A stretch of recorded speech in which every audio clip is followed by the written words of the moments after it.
El pupitre digital.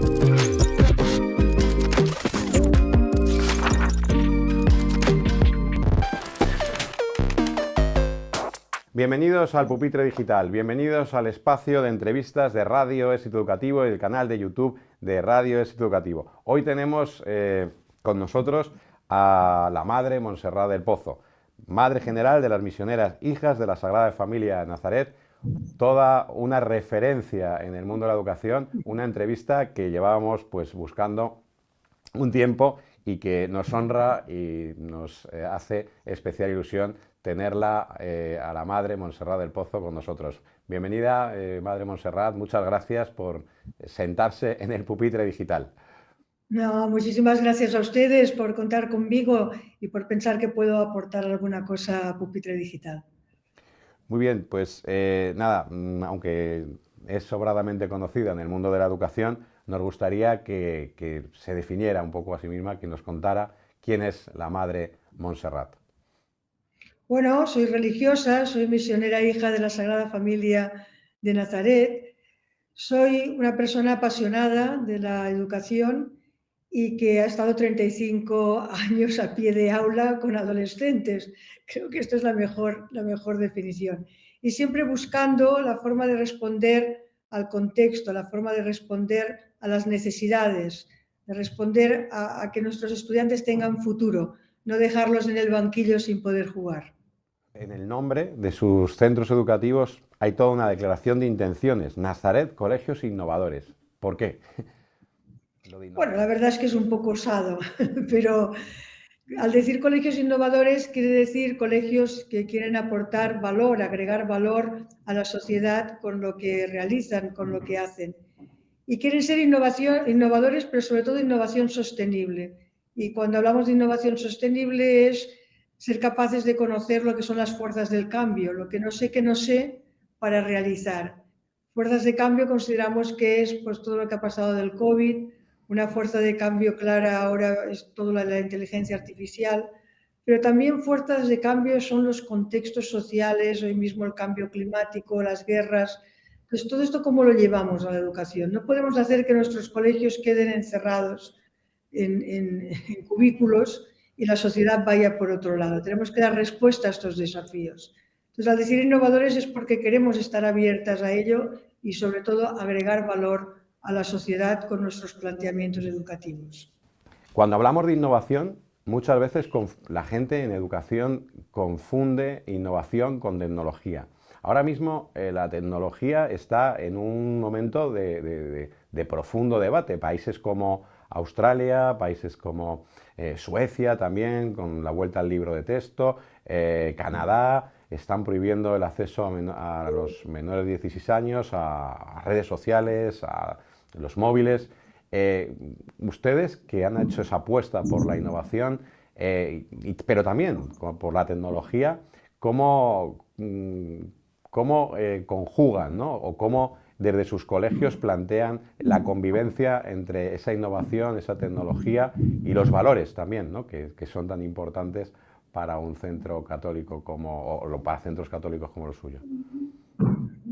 Estamos un poco en la ley del péndulo, es decir, que yo creo que no podemos decir tecnología sí o tecnología no. Lo que tenemos que decir es cómo aprovechamos la tecnología en beneficio de nuestros estudiantes. Y la tecnología no es un fin en sí mismo, siempre es un medio. Y es un medio para que la tecnología nos ayuda a la personalización de la educación. Nos parece muy importante trabajar esa diversidad y la tecnología nos lo permite, pero también nos lo permiten los libros y también nos lo permiten otros muchos medios. Es decir, que yo creo que la tecnología la usamos en cuanto a que es un beneficio, o la usamos cuando es un beneficio para lo que queremos transmitir y cómo lo queremos transmitir. Hoy no contar con la tecnología creo que es cerrarnos como decir no contamos con los libros. O sea, decir, no contamos con la interacción con el profesor. La necesitamos cada vez más ese coaching, ese acompañamiento, ese cuidado que no nos da la tecnología. Pero es que tampoco le podemos pedir a la tecnología lo que la tecnología no va a dar ni pretende dar. Entonces, yo diría mucho cómo usamos esa tecnología, cómo usamos los bienes que tenemos tecnológicos en beneficio de la educación y en beneficio de nuestros estudiantes.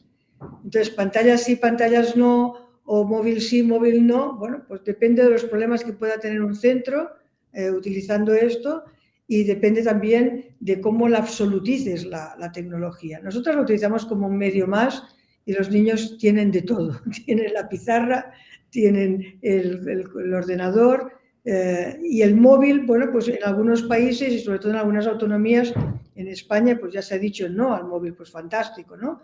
Pero entonces utilizaremos otra cosa que nos pueda servir, si es necesario, pues para beneficio de lo que están aprendiendo o comprendiendo.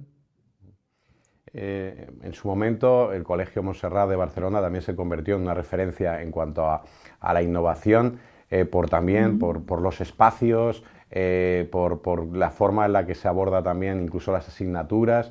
¿Cuál sería esa esencia? ¿Cuál sería esa propuesta de valor que hace único y que ha hecho como un referente, incluso también en la formación en matemáticas y demás? ¿De qué se siente usted especialmente orgullosa en estos años de transformación de sus colegios? Me encanta que me haga esa pregunta.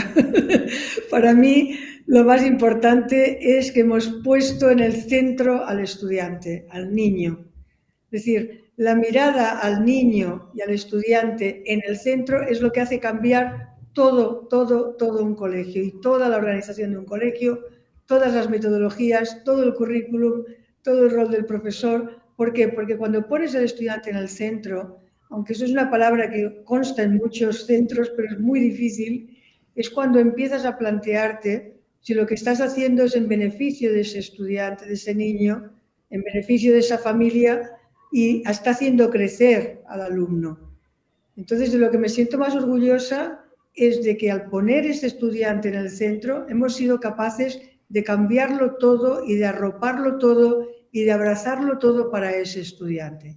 Ahí cambia la manera de dar matemáticas, ahí cambia la manera de hacer comprensible la lengua, ahí cambia la manera como puedes hacer un pensamiento, hacer que el niño piense críticamente, reflexivamente, ahí puedes hacer que sea creativo. Es decir, que cómo tú configuras todo lo que tienes a nivel escolar para que ese niño pueda tener éxito y sea un ganador. Nosotros durante mucho tiempo hemos dicho que educamos para el fracaso y las familias no lo entendían mucho, ¿no? ¿Cómo es posible? El éxito viene solo. Yo creo, nuestro gran acierto es que niños que en otro contexto hubiesen sido mediocres, los hemos podido hacer excelentes a partir de las oportunidades que les hemos dado. ¿Y cómo se traduce o cómo es posible gestionar también desde lo local una red tan internacional como la suya, y que además no solamente tienen colegios en varios continentes, sino que además, pues al pertenecer también a la red más grande mundial de colegios, que es la red católica, percibe también esos modelos de gestión, ¿no? No debe ser nada fácil gestionar una red tan grande, ¿no? Y cómo también se inscribe dentro también de esa macro red de centros católicos. Si partimos de dos grandes principios, creo yo, que es lo que nos ayuda, y una es tener un modelo educativo claro que se inculturiza en los distintos países y en los distintos continentes.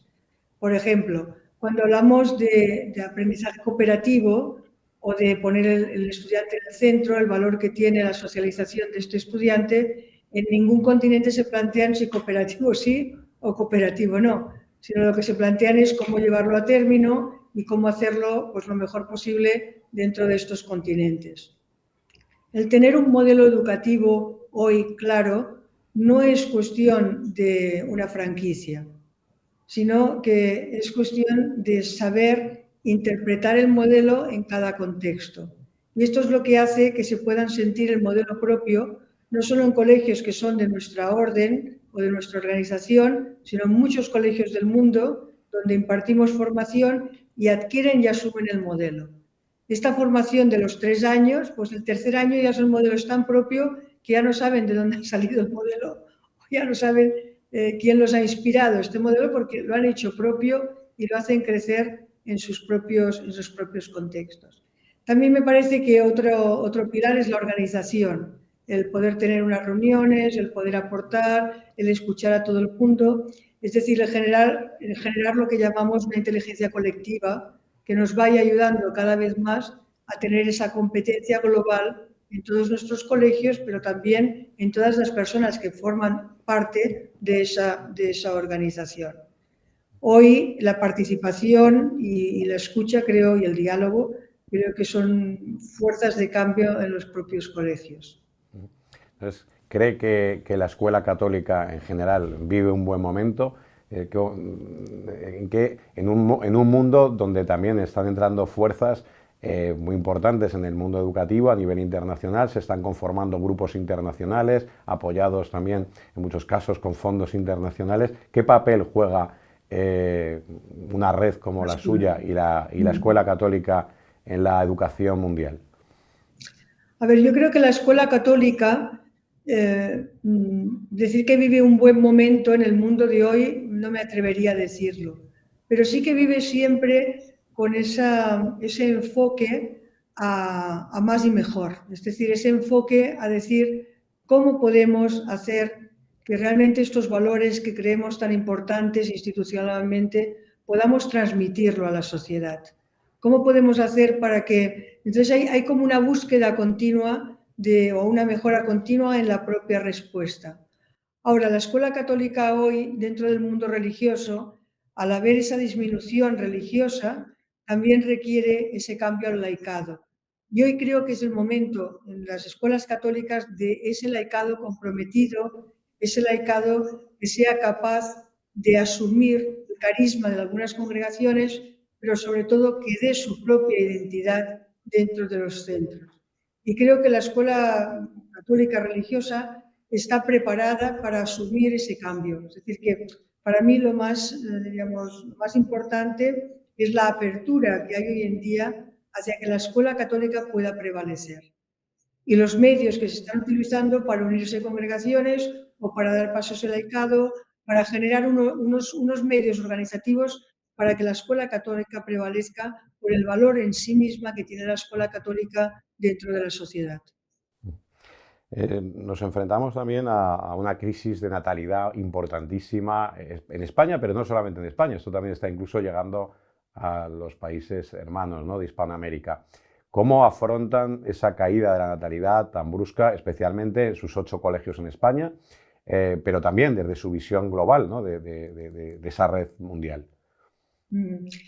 Bueno, afrontarlo es generando otras alternativas de formación profesional, alternativas de hubs, alternativas de aprendizaje informal y, sobre todo, en la educación de las familias. Nosotros tenemos como carisma, ¿no? Al ser misioneras hijas de la Sagrada Familia, pues de Nazaret, pues tenemos esa educación de la familia. Entonces creo que podemos ayudar mucho en los centros a tener otras alternativas que antes no nos planteábamos.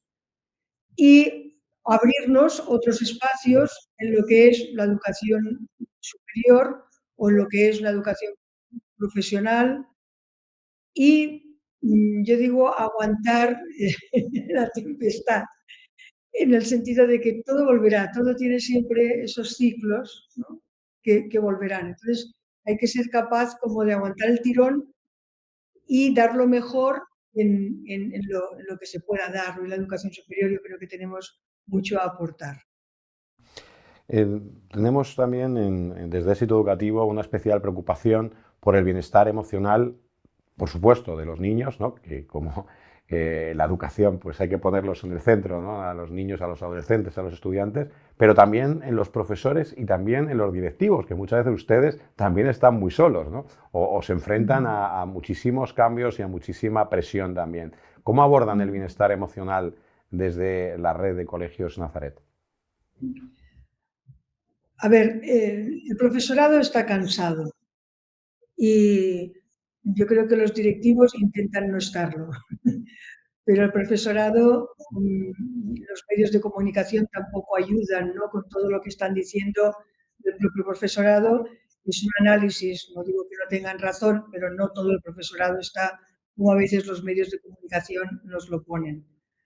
Entonces, hay que abordar, nos parece a nosotras, un sistema educativo que favorezca el bienestar emocional. O sea, el bienestar emocional, todo que hay muchos programas de bienestar emocional y muy buenos, y nosotros hacemos algunos, ¿no? Pero es cómo generas tú un sistema en el aula, fuera del aula, en los recreos, en los patios, donde este bienestar emocional y este centro de cuidado se palpe, se dé. Entonces, las acciones yo creo que tienen que ser con ese cambio en las aulas, en las metodologías, en las maneras de relacionarse. Hoy las relaciones es lo más importante que tiene un colegio, las conexiones, la información y todo esto está todo en en internet, aunque después se tenga que cribar más o menos. Pero hoy un colegio, el propósito de un colegio es establecer un centro seguro, un centro de cuidado, donde podamos tener confianza los unos con los otros. Y uno dice, ¿y cómo se hace esto? Esto se hace en el cada día, en el saludo de cada día, en cómo tú prepares tu propia materia, en cómo des esa confianza a los estudiantes, que se pueda salir del aula, que se pueda entrar, muchísima más flexibilidad en todo lo que hace el centro. Esto es lo que genera, lo que genera esa educación, bueno, emocional y sobre todo autorregulatoria. Nos interesa que los estudiantes tengan autonomía. La autonomía la vamos a conseguir con la confianza y vamos a conseguir con el control la obediencia, ¿no? Lo que queremos es esa autonomía. Bien, pues este pupitre digital, estas entrevistas, siempre concluyen con una misma pregunta y es, ¿cómo es el mejor centro educativo del mundo? ¿O cuál es el mejor centro educativo del mundo? Yo creo que el mejor centro educativo del mundo es aquel que sepa dar unos resultados académicos, que todo niño pueda llegar a sacar el máximo provecho de sí mismo, de sí misma, pero es un centro que da una respuesta social en el ámbito donde esté, de mejora continua y de agregar valor a lo que la sociedad necesita. Entonces, para mí hay 4 grandes transformaciones, que nosotros son los que estamos siguiendo en nuestro modelo educativo, que es la primera transformación, ese currículum, metodología y evaluación. Una segunda transformación, que es todo el rol del profesor y el rol del estudiante, del alumno, la alumna. Todo lo que es la organización del centro, de los espacios ya sean digitales, ya sean físicos, ya sean espacios culturales. Entonces, un centro es un bien en sí mismo con una apertura muy grande hacia afuera, ¿no? Hacia los demás. Y un centro capaz de establecer alianzas y capaz de establecer redes. Antes tú podías tener tu centro, fantástico, estupendo, hoy no. Hoy hay que abrir el centro, hay que abrir esas paredes para que el mundo sepa pues, que queremos trabajar en conjunto y que queremos hacer algo que merezca la pena para todos. Pues muchísimas gracias, no la queremos quitar más tiempo, sabemos de su comprometida y su apretada agenda, además gestionar toda esa red a nivel mundial, pues es muy complejo. Muchísimas gracias, Madre Montserrat del Pozo, por estar con nosotros en Éxito Educativo del Pupitre Digital y le deseamos pues mucho éxito a todas sus obras y que bueno, que nos las pueda seguir contando en este espacio y en el diario Éxito Educativo. Muchas gracias.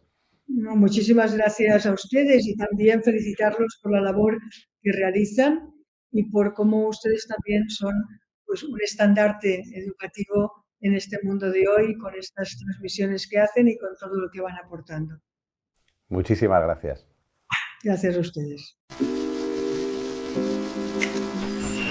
El pupitre digital.